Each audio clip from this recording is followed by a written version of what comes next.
Hi, everyone. This is Jackie Cooper with J. Cooper Travels, and I want to invite everyone back thank everyone actually for coming back and listening to these episodes. I would like to ask everyone to remember to like and subscribe because the conversation that I'm having today, as well as with all the other episodes, there are going to be future conversations that we're going to be having, and you're going to want to hop on to talk about, to listen to what we're going to be talking about and enjoy the information. For those that might be new to J. Cooper Travels, I want to thank you for hopping on. I am a diverse I have a diverse background. I started J. Cooper Travels because of the fact that I love to travel around the world, and I became a certified travel consultant.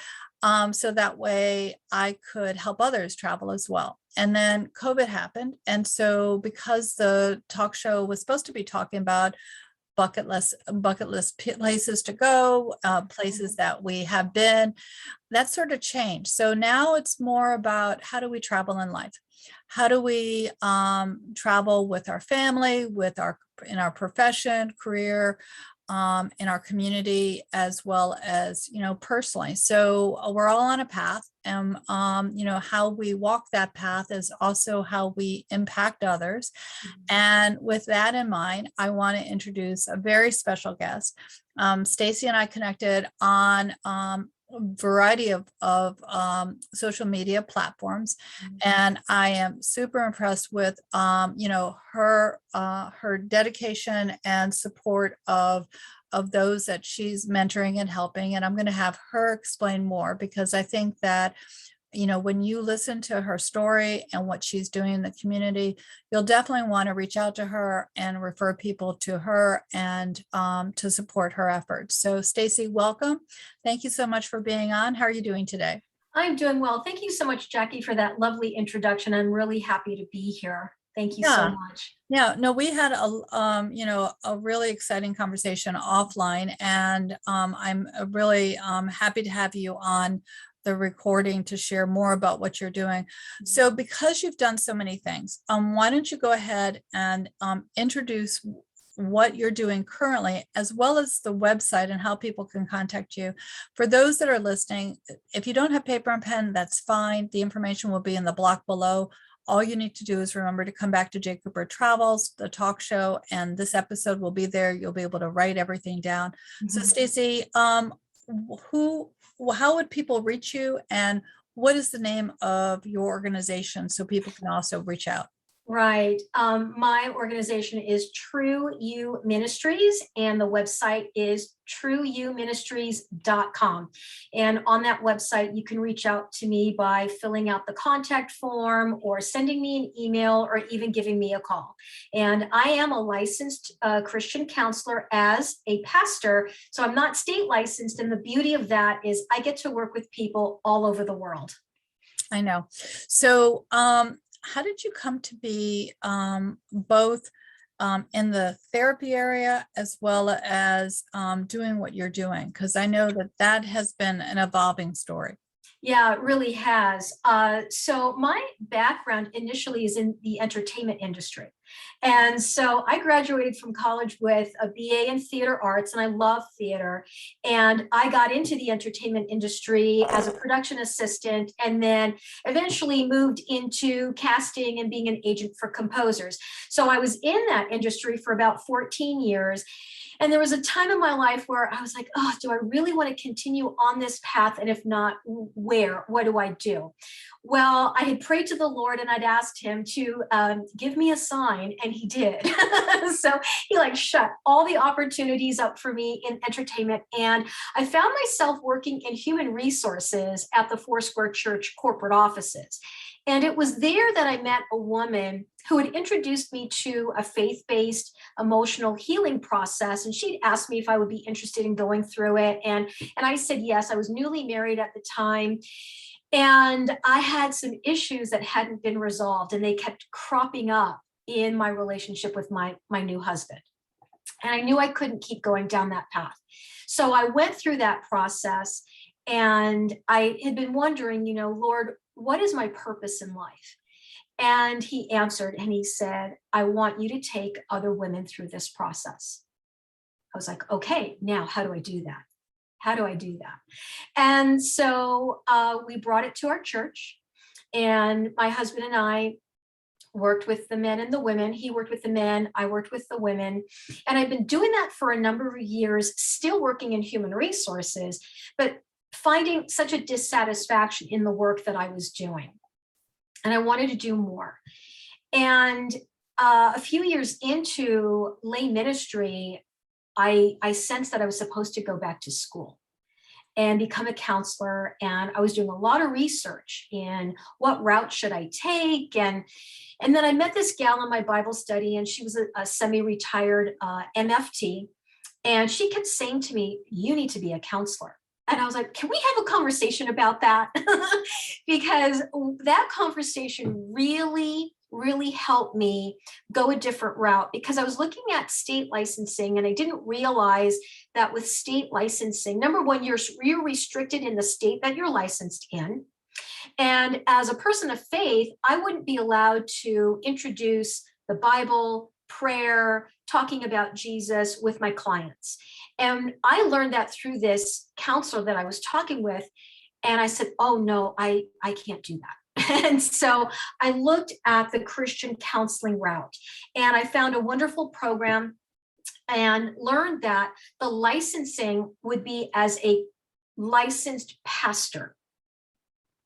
And so I went back to school in 2018. I got my BA in Christian counseling, my master's in clinical Christian counseling this year, and I got my licensing as a pastor in 2020. So it was 3 years working a full-time job, as well as getting all this stuff done so that I could fully launch into my private practice in October of 2020. And so now that's all I'm doing, is I'm working with clients, men, women, and youth. And that was the other thing where it was like, oh, I'm just going to work with women because I know women really well. And I had opportunities to work with youth, and I had opportunities to work with men. And I thought, you know what? Everyone's hurting, and the Lord's going to equip me to serve whoever he wants me to serve. And so that's what I'm doing presently. So I love everything you're sharing. Share again on the website, so now that people have a better idea as to what you're doing, they can have another chance to write down that information. Yeah, absolutely. It's true, TRUEUYOU ministries.com. Okay. And again, that will be in the block below. So when someone approaches you and says that they would like to have you help them, what's the process? How does this work? Right. So the process would be, I offer a free 15-minute consultation. If someone is interested in Christian counseling, I talk with them to find out what they're wanting counseling around, find out if they've had counseling around that particular issue before, what worked for them, what didn't work for them. I ask them, about any other issues that they're wanting to work on. And then I share with them the process that I use, which is the Genesis process. So this is a faith-based cognitive behavioral therapy process and modality that I've been using since day one, and I love it. And so I tell them a little bit about that. And then they'll ask me about my pricing, and I do offer a sliding scale.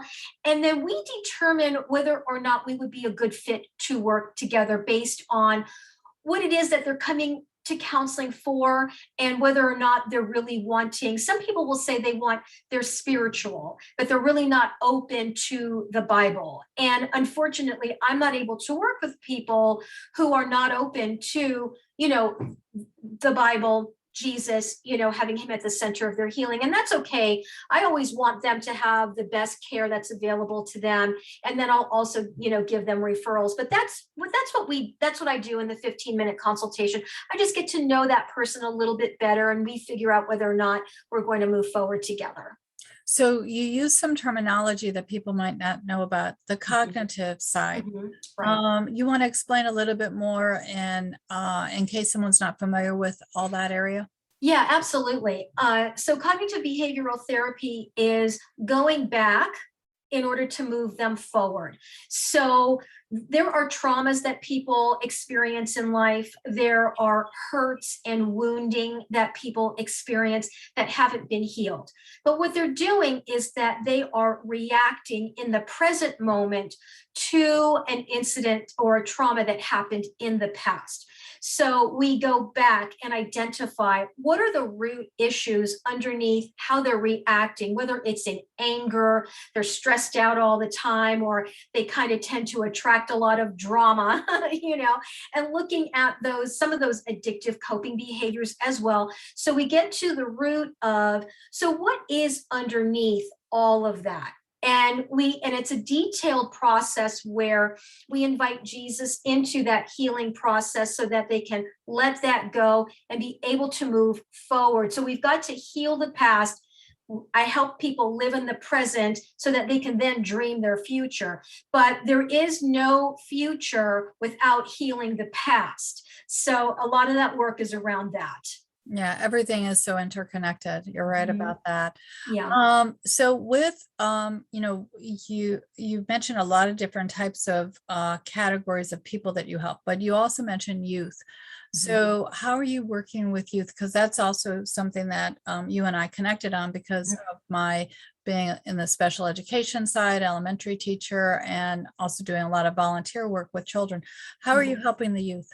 Yeah, that's a great question. So the youth age that I'm working with right now is 12 to 17. And whether they're girls or boys, and I've only had female clients so far in the youth category. And I have modified some of the Genesis process tools to help them. I have some other secular material that I have found that I help them with mindfulness, like dealing with where they are presently, helping them understand that feelings change all the time. They're not necessarily based in reality, what is true. And so I always direct them back to, what does the word of God say about this situation or that situation, or even some of the thoughts and beliefs that they have about themselves may be false.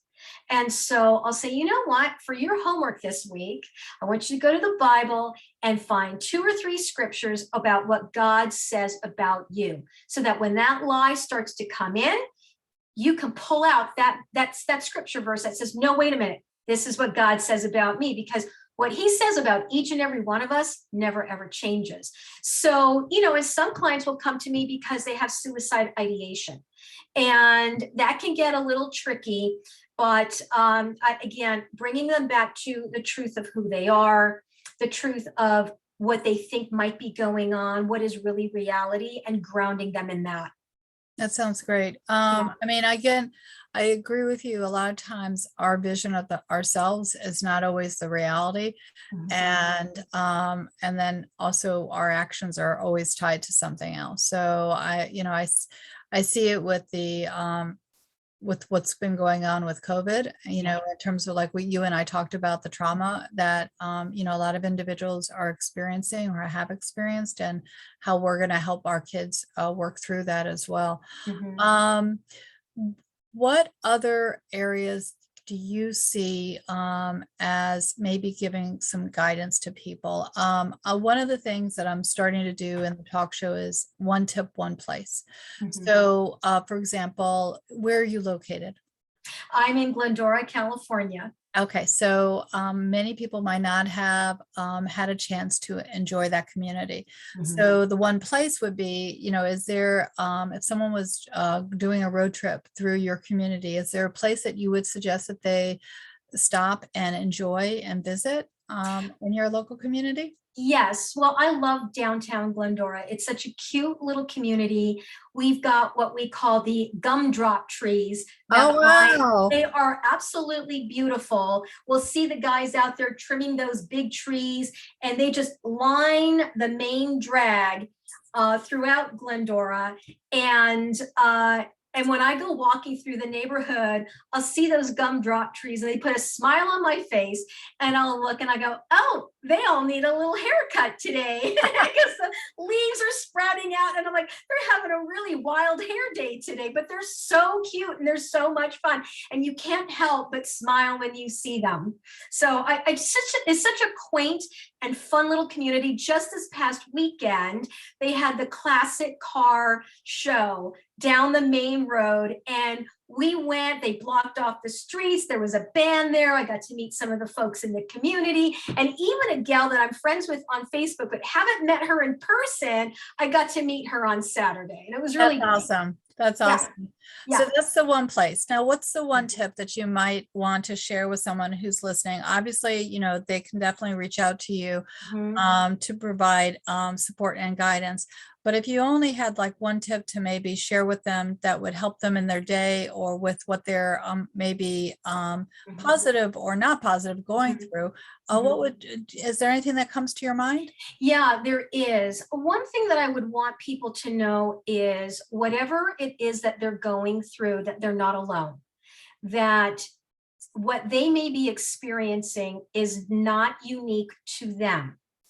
And for them to know that they should not isolate, because that will make the situation worse. But to have courage and reach out for help. Because help is available, whether it's me or someone else, to not go it alone, because the enemy, the devil, as we know, is such a liar, and he will make us think that no one's ever going to understand. That is not true. There are people that do understand. Your situation is not unique to you in terms of whatever emotions you're feeling, but that there is help available, to not be afraid to reach out, and you will be so much better off when you ask for that help.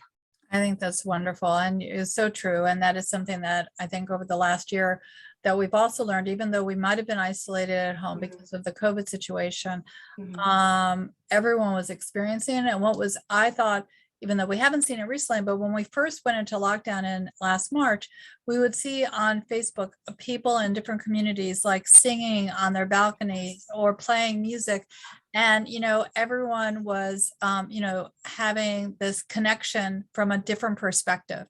And that was really exciting. It forced us to think differently and to kind of connect with our humanity, so, and spirituality. So I think that, you know, for sure, that was a great message. Why don't you go ahead and share the website again so people know how to reach you? Yes, thank you. So my website again is true, TRUEUYOU, ministries.com. Okay, great. Any last minute thoughts you want to share with everyone? Just to let them know that it may seem dark right now, but there is a light in the future and it's waiting for you. Great. So everyone, thank you so much for being on. Definitely like and subscribe. Remember, be kind to yourself and others. As you said, Stacy, we're all in this together. And stay tuned for future episodes. There's a lot of exciting things that are about to post. And just as another aside, I'm going to be traveling to Portugal soon. So I'll be doing episodes both on the road as well as when I come back.